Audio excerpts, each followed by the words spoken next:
အမေဇုံတောနယ်ကြီးထဲမှာရေအောက်မာတင်အန္တရာယ်ရှိတာမဟုတ်ပါဘူး။ကောင်းကင်ရံနဲ့မြေပြင်မှာလည်းအတန်တိတ်ပြီးအန္တရာယ်အပေးနိုင်ဆုံးမုတ်ဆိုးတွေကတင့်ကိုစောင့်ကြည့်နေတတ်ပါတယ်။အမြင့်ဆုံးတစ်ပင်ဖျားတွေမှာတော့ကောင်းကင်ရံကဘရင်မလို့တင်စားရတဲ့ဟာပီလင်းယုံကြီးတွေရှိပါတယ်။ဝက်ဝံတကောင်ရဲ့လက်သေးလောက်ကြီးမားတဲ့ခြေသေးတွေပိုင်ဆိုင်ထားပြီး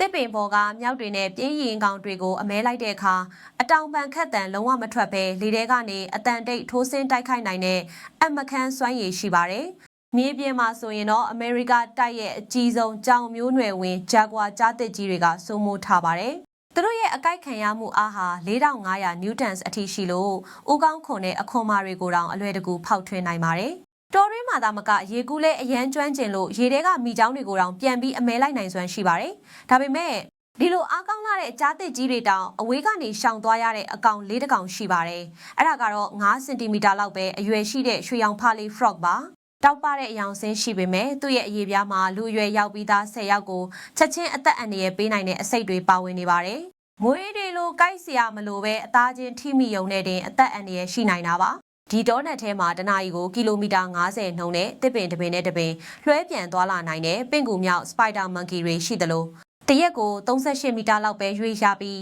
ရင်းကြီးတွေနဲ့ရုပ်ဖြတ်နေထိုင်တဲ့ပြင်းပြင်းရင်ကောင် sloth တွေလည်းသဘာဝတရားရဲ့အလှကိုပုံဖော်ပေးနေကြပါတယ်။အရွယ်အစားတင်းငယ်ပေမဲ့အစိတ်ပြင်းလှတဲ့ဖားလေးအကြောင်းကိုသိပြီးအံ့ဩသွားပြီလား။တတိယပိုင်းမှာတော့မိချောင်းကြီးတွေကိုတောင်ပြန်ချတဲ့ရေအောက်စစ်တီတော်တွေနဲ့ဒီတစ်တော်ကြီးရဲ့အနာဂတ်အကြောင်းဆက်ပြောပြပေးပါမယ်။ Like and share လေးလုပ်ပေးခဲ့ပါဦးနော်။